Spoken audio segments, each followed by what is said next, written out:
listening to the Marketing in Yoga Pants podcast, a podcast in sisterhood for female entrepreneurs that serves up savvy, actionable marketing advice and interviews with creative business owners who are in the trenches, building their businesses as we speak. The Marketing in Yoga Pants community is for you, the girl on her couch, in her yoga pants, top knot tight, hunched over her MacBook, trying her hardest to get the word out about her business. So in the name of supporting each other while supporting ourselves, bringing community, sound marketing advice, coffee, chocolate, and wine together for you, yoga pants wearing business owner, in a world where followers mean nothing, but paying customers mean the world, join us on this week's podcast episode and in our private Facebook group where you'll meet your soul sisters and build your business in yoga pants. Welcome back to another episode of the Marketing in Yoga Pants podcast. I'm Britt Colo, and I'm here today with Kaye Putnam, psychology-driven brand strategist and the creator of the Brand Personality Quiz. Thank you so much for joining me today, Kaye. Britt, I am super geeked to be here. Thank you so much for having me on. I legit spend 90% of my days in yoga pants, so this is the perfect place for me to be. Awesome. Ditto, 90% at least. So, all right. So I have been following Kaye for quite a while. I think I found out about Kaye back when I worked my corporate job. I didn't even have a business yet. And I was starting to get obsessed with marketing and branding. And I came across her brand personality quiz. And you probably have too. If you've been in the online business world for any amount of time, you've probably come across it as well. Super popular. And it's a couple of years now since I first found out about the quiz and Kaye and all of her amazing brand strategy. I am using the brand quiz with my clients when they have questions come up and they're rethinking, like, do I need to rebrand? What am I doing here? I send them over to her quiz. So I'm so pumped to get to chat with her today, get some insight into her business, her industry, her marketing strategy, and what makes it all tick. So, Kaye, are you ready to jump in? You can. I'm totally ready, and you can't see me, but I'm grinning ear to ear. Thank you so much for sharing that. That is the coolest intro ever. Yeah. Okay. So let's do this. So first of all, Kaye, tell us about how you earn your living right now. So like you said, I'm a psychology-driven brand strategist. That quiz that you mentioned has been taken 65,000 times now, which is completely crazy pants to me. And it's my main lead generator. We'll talk more about that in the future.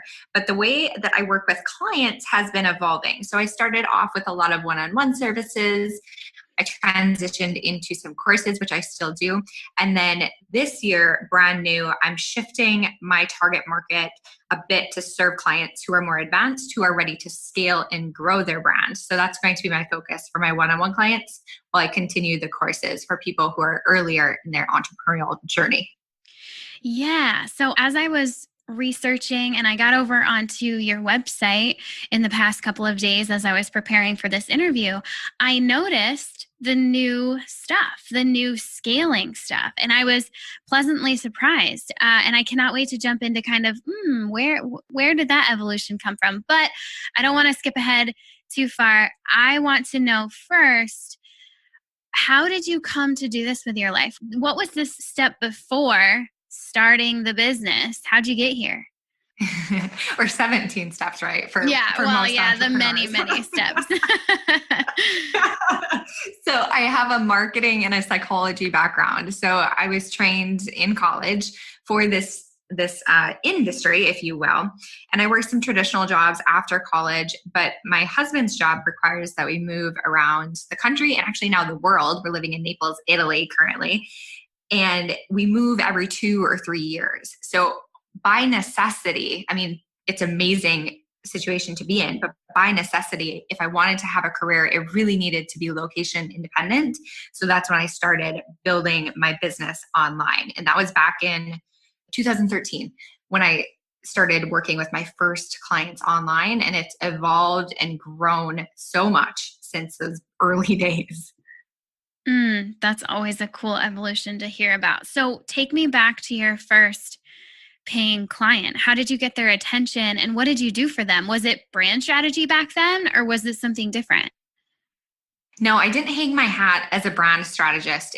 I really worked up to this because so before I was doing this online, I worked for a radio sales group in Tennessee. So I was selling radio ads. And there's this weird phenomenon where I noticed that for some clients, we would sell them ads and we would do like all of the best practices and they would work beautifully. It was fantastic. Like all of the stars aligned, they got great ROI, it was great. And then when I did the same tactics for some other clients, it just completely fell. So I knew that there was something deeper going on than just the marketing tactics, but I didn't have training in it when I first started. So when I first started, I did what I knew. I started looking at job ads and I found one, lo and behold, for somebody who wanted me to write 2 radio ads for $50. So I applied, got the job, and this is probably unusual, my story versus a lot of other people's story, but I ended up working long-term with this person, contracting actually pretty much full-time hours for about 2 years. So I really got to dive in head first and serve at my highest capacity at a really early stage in my online career, which was amazing because we had really big clients, we had really small clients. I got to basically develop my skills and then really dive into what was going on underneath, because you can design a logo for somebody, you can run Facebook ads for somebody, and for some people it works and for some people it doesn't. And that difference is the brand that I discovered. You really have to have your brand dialed in if you want to see the best results from all of the marketing strategy and tactics that you're using. Yes. And that's the money topic, right? Like that's the topic I think all of the listeners want to hear more about, including me. So tell us all a little bit about how you can tune in to those underlying factors in your brand. What are they, and what are we really talking about here? I would love to. Let me start that with a story. So when I first started online, I was, to be honest, like super awkward. So I read somewhere that you're supposed to model what successful people do. So that's what I did for like the first 6 months. And aside from working with this one client, which was steady money, thank goodness, I was floundering. Like I couldn't get clients. I couldn't figure out why my messages weren't resonating. I had no idea or how to show up. And everybody just kept telling me to be myself. And I was like, I understand that I need to be myself, but like what part of myself? Because I'm a washed up high school athlete. I'm a mom. I love to travel. I can be super driven sometimes. And then other days I like to chill and watch Netflix.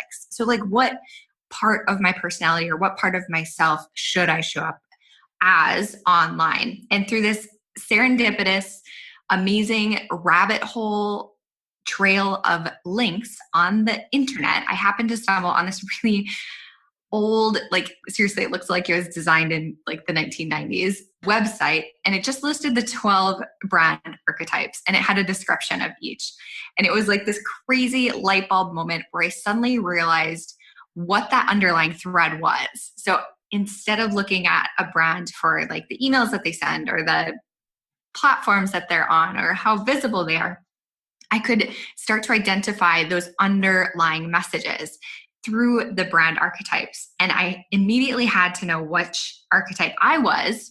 And I think there was maybe like 1 or 2 quizzes back then at the time, but they're really, really clunky. There was like the kind that you had to like take a PDF and self-tally. So I'm like, I can do better than this. And I dove into research head first and created the brand archetype quiz, which helps you identify your personality. Now, the long answer to your question is that the things that are underlying a brand that make it super, super compelling and make people want to buy from you are things that are much greater than your product or service. So it's the timeless human truths that all people want. So things like connection or love or achievement or transformation. These different ideas are all attached to one of the different 12 archetypes. And by connecting your brand to that greater message, you get to be so much more effective in everything else that you do. That just makes my geeky little marketing brain go crazy. I love it. Okay. And obviously, you know, if a listener is taking all of this in and it's making some sense. And just you saying it makes me want to go take the quiz again. I've already taken it like 14 times, but but I just think it's so interesting how there are so many underlying pieces to your brand. And it's not, again, it's not your logo. It's not the colors. It's the underlying pieces that make it actually work. So we'll definitely talk about later in the episode where to go, take the quiz, understand fully what that can help you do. But I want to get back to how you're serving your clients and how you're attracting them. So as you said, you found the brand archetypes, and you created this quiz. Tell me how that shifted your business and grew it. What did all of that look like? Because to me, I'm thinking like it was just kind of you happened across this, you became educated, you put it together, and it worked overnight. But what did that really look like? I have no idea. It's been a really wild ride. So what's fun is to look back. So I will often mention how many people have taken my quiz. So when I was doing an update of my website recently, I was looking back and I found a blog from maybe like 3 or 4, maybe 6 months after I launched the quiz. And I was so excited because 5,000 people had taken it. So it hasn't been as big as it is now overnight. It really was kind of that gradual curve up. But this is what the launch looked like. So I discovered the archetypes. I think visually. So I started making Pinterest boards immediately. I still have these Pinterest boards of all of the inspiration that goes into these 12 different archetypes. I started noticing them in the wild. So as you're walking around the mall or around the grocery store, you start to see these 12 archetypes. Once you're tuned into them, it's really fun to start to pick them out. So through that process of learning about them and paying attention and being really tuned in, I developed the quiz. And I did something that was just kind of offhand. So like I mentioned, when I first started out, I was emulating a lot of the big name entrepreneurs online. And then immediately once I could see what archetype that they were, it was like a light bulb turning on. So what I did is I included a bunch of really big name entrepreneurs in the infographic that described each of the archetypes. And as soon as I launched the quiz, I emailed all of them and told them that they were featured in this way. So it was really fun because I got this flurry of activity because everybody really latched onto the idea and shared it with their audiences. And I was petrified because I was suddenly visible, but it was the coolest thing that could have ever happened because it got a lot of visibility right away from the start. And it's just grown since then. I think that people just really identify and they love having permission to be their best selves. And the quiz really helps you do that. So it's been a really cool ride. So smart to feature those influencers. Really savvy move on your part right there. So as you know, as we know, the quiz is free. So how does the quiz translate into the business that you own right now? How does it help and what does it do for you? Yeah. So like I said, it's been taken 65,000 times. My email list is not that big. I think that over the 3 years that it's been live, it's collected maybe between like 20 and 25,000 email addresses. I don't have that many on my list because there's churn, of course.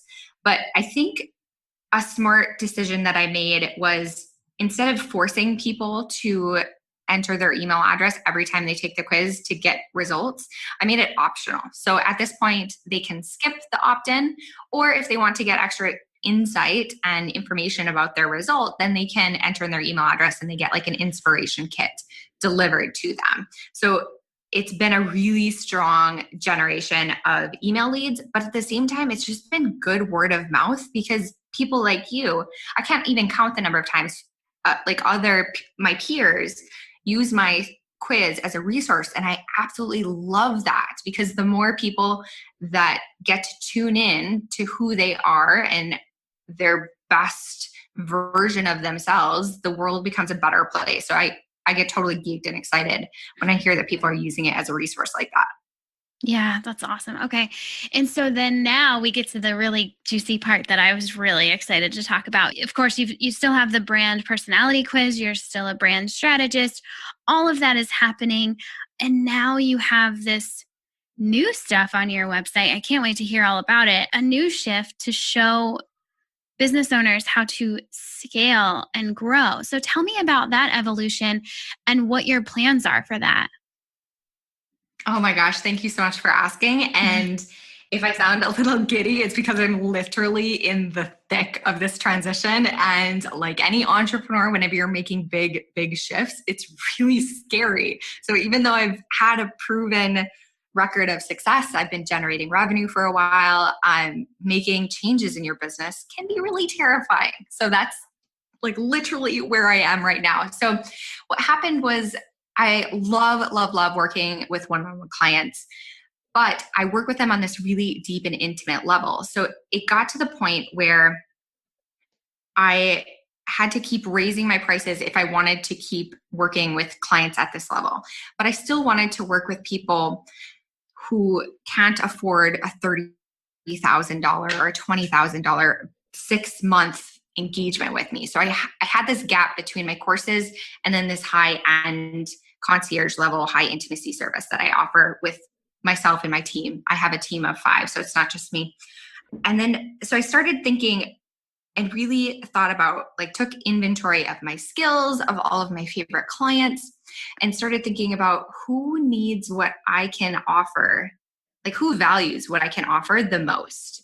And the answer to that question is brands who are scaling, because for brands who are already making $60,000, $100,000, $150,000 a year in revenue, if you can make some really key shifts and, more importantly, get a brand out of the founder's head and into their team members' capable hands, they can like literally take over the world. They can make really big changes and really big moves in a short amount of time. So that's who my target market is for this new service, and time will tell how it works out. I'm really excited to work with my first clients in this brand new capacity. That's incredible, because I can only imagine you've built this tribe and this following around your expertise in psychology-driven branding. And now, over time, you have earned the right to shift and pivot. Not a hard pivot, not as though you're going to just give up all the rest of the stuff and completely start from scratch, but you've fostered that relationship within so many of your loyal followers and fans. And now you have the freedom to grow along with them, because I'm sure a lot of them, I mean, really now, as I start to think about it, me included, who found you years ago, back when she was slugging away at her 40-hour-a-week job. And now a few years go by, always having Kaye kind of show up in my inbox here and there and being in a couple of your Facebook challenges.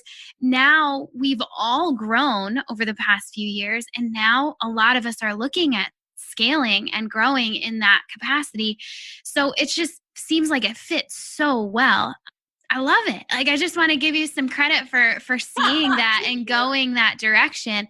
And I wonder, what made you think that was the direction you wanted to take your business? Was it that you're fired up about it personally, or did you start seeing that within your clients that you wanted to serve them in that capacity? A little bit of both. So as entrepreneurs, we have this crazy ability to like dream these really audacious dreams. So we have these massive, massive goals, but at the same time, a lot of the entrepreneurs that I work with, although brilliant, they can't do everything themselves, right? So you have all of this talent, all of this genius that's accessible in all of us. But if we're all just working on our own brand and we're the only person that can work on our brand, we're all limiting our own growth. Like, can you imagine, like, if Steve Jobs, rest in peace, but if Steve Jobs, when he was alive, when he started Apple in the garage, if he didn't let designers design the product, or if he didn't let his agency create that 1984 Super Bowl ad or whatever, like, you have to let your brand out of your tight grasp if it's really going to flourish and scale and grow. So I'm in a place in my business where I'm doing this exact thing. I took on the 5 contractors about a year ago, and we've really worked out an amazing system for delegating what's in my head so that I don't have to be responsible for everything. Mm-hmm. And it's a beautiful thing because it lets you travel, lets you take time off. It lets you grow much faster than you ever could by yourself. So I'm excited about it because it's working for my business. So I cannot wait to give more of my clients that freedom too. It's so true. And you just said that operative word, that freedom that so many of us are looking for. And I have to say, so many things in my business currently, no, I'm not making six figures or anything like that. Of course, it's on the goal board, right? But so many of the things in my business are possible because other people do them. I think we were just talking about it before we started recording. It was like, this podcast would not exist if it was all on my shoulders. There's no way. My Instagram feed would not look as good. My blog post would not get published. I mean, there's so many things about the operation that just can't be on my shoulders. And I'm excited that you are bringing that perspective and the tools to make that happen to these entrepreneurs that need that freedom back. So kudos to you. I'm excited to see where you take that. And now I wonder, what are you working on right now? You said you're kind of mid-transition into this new direction. What are you working on right now to make that your full-on new direction for 2018? Yeah, so this has been an interesting journey. And if anybody else is going through a similar transition, maybe just sharing some of the details of what I've been working on will be helpful. Hopefully I don't get too in the weeds here. Stop me if I do, Britt. So a lot of the people in my audience right now are in those first couple of years in business, and I still want to serve them. Like, I don't want to let them go. Of course, everybody needs branding help. But since I'm focusing my effort and my attention on this new service to make it a success, to make sure that it works, I have been doing a lot of interesting things where I've had to segment the people who are already in my audience. And then I also have to start attracting people who are at this higher level. So that's looked like creating new lists in my email software and making sure that I'm tagging people and sending them off in different directions based on their needs. It's looked like I just turned on Facebook ads for this new 7 keys to scaling your brand guide that I wrote and had designed to attract, it's language that speaks directly to that new ideal client. So I'm turning that on to hopefully generate attention and leads that way. And then I've had to write a lot more messages, both on like Instagram and in my Facebook group, where I'm letting people know what's happening so that I don't confuse people along the way. Crossing my fingers on that one. Yeah, so I'm trying to incorporate new messaging. Yeah. Lots of moving pieces now. I wonder, with this shift, has your own brand taken on shift in archetype? It has, actually. That's such an interest. I'm so glad that you asked that, because I never made that connection between the transition and the shift, because as I was showing up earlier in these previous 2 years, I was magician primary and sage secondary. So magician is all about transformation, having the inner power to create something from nothing, really dramatic shifts. And then sage is the teacher. So it's all about wisdom, teaching lessons, the universal truth that's available in the world. And with this transition, I've actually flip-flopped them. So I haven't added a new archetype, but sage is taking the center stage now. Mm-hmm. Awesome rhyme there. So I'm leading with the lessons, with the wisdom, with the teaching, with more of that authority figure instead of being the magician and doing everything for my clients. So big shifts in business definitely can mean big shifts in your archetype. And that's so helpful to hear, because when you're able to put words like that to what you're going through and what you're shifting, there's such a clarity that can come from that. That's so intriguing to me that you, the creator of the quiz and the one that has brought us this heightened understanding of brand psychology, you're going through it as well. And you're shifting and making this work for your own brand too. It's so intriguing. And I almost, now that I hear you say that, yes, I've taken the brand personality quiz at least, I'm telling you, Kaye, like at least 15 times, because of course, as you move out of corporate and you try a bunch of different businesses, it was one of those things that I just always went back to and thought, oh, I have a new idea for a business. I wonder how this kind of shifts the brand personality sort of thing, Mm-hmm. But now I feel like I need to go back and do it again because, we're always pivoting and shifting and trying to understand this a little bit better so then we can explain it a little bit better and present ourselves really well, not just on our websites, but on social and in personal conversations, the whole thing. So, okay, I want to go do that now. Go figure. Thank you for sharing that, because so many people get concerned that they're doing it wrong. But the cool thing about archetypes is it's a tool for you to better understand your own brand.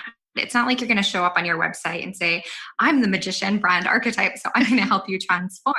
Like it guides and it filters your decisions. And it's really like a self-understanding, self-aligning tool, which is amazing, because the more clear, the more certain that we are about our own brands and what we offer and the value that we offer, the more people are attracted to that like a magnet. Certainty sells. It's absolutely incredible how much that just attracts people to you.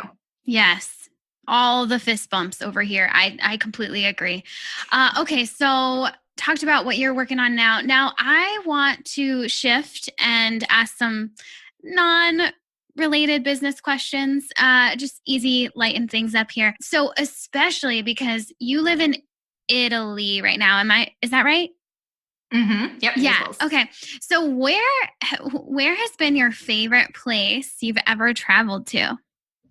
Oh my gosh, amazing question. We got to travel so much in the last year. My sister-in-law, who actually works with me in my business now, came out to Italy and lived with us. So we took full advantage and went everywhere from Morocco to London to Thailand. So this question is really, really hard to answer. And I'm going to go with Morocco, just because it was the first trip that was a dramatically different culture than Western culture where I grew up and I live in. So it was so eye-opening just to see how different people's worldviews are. Like you perceive life a certain way and other people perceive life a completely different way, and both are completely valid and true. But that truth is completely subjective based on where you live and what you believe. Just super interesting to me. Yeah, that is really interesting. Next question. How do you best learn? Do you like to read or listen or move your body, get your hands dirty? What does that look like for you? I am an insatiable researcher. I actually like read for fun. So I have to make sure that if the intention is to actually like learn and apply something, then I have to write it down. So I'm a like pen to paper type of person. I need to write down what I'm reading, what I'm realizing and reflecting on what I'm reading. Otherwise I'll just like consume everything insatiably. Yeah, ditto. Oh, I completely agree. Now, switching over to your team, you said that you have 5 contractors on your team right now. And as you're heading into, well, we're right here in the middle of Q1 for 2018. Right now, what would you love to outsource? I'm so excited because I'm literally about to give my virtual assistant a raise and what's the word? Like a promotion. That's the word I'm looking Nice. for. So I'm promoting my VA. So she's been doing just like a lot of general stuff, but she's insanely talented. She's an amazing writer. She's super smart. And I cannot wait because she's going to manage the entire content ecosystem of my brand. So I'm still writing a lot of the content. And then I have assist from my sister-in-law, Sarah, and from Joe, but she's going to be with the one that's like finessing everything and then distributing it across all of the different platforms. I cannot wait to get that off of my plate. It's going to be amazing. That I'm hungry for that as well. That sounds awesome. All right. One last question we have to end with. Looking back, what advice would you give to yourself when you were first starting your business? That girl on her couch, hunched over her MacBook, trying to figure all of this out. What would you say to her? I'm going to cheat and I'm going to do 2, and I will make it short. So the first one is it's okay to change. Like evolution is completely natural and it's going to happen a lot when you're first starting your business. You're not going to get it right the first time, and don't beat yourself up about that. It's okay to be awkward and to make silly mistakes and to not understand any of the tech or anything like that. So embrace the change, embrace the growth, and likewise, be on a constant mission to figure out who you are and what you do best. Because once you really get comfortable and certain about what that is, that's when you become like super powerful. Yes. Brilliant advice. Thank you so much for that. Okay. So before we go, could you please tell the listeners where they can find you online? Yes, I am easy to find. My first name is spelled with an E, so it's Kaye, Putnam.com, or just search. I think if you just search for brand personality quiz or brand archetype quiz, I think I show up pretty high. Yeah, I think you do too, for sure, because I think I just did that. Yep. Okay. Well, we will link everything over in the show notes so it's really easy to find. And you heard her, girls. Go check her out. Send her some love and then hop into our private Facebook group to hear even more from Kaye over the next few days. Thank you so much. All right.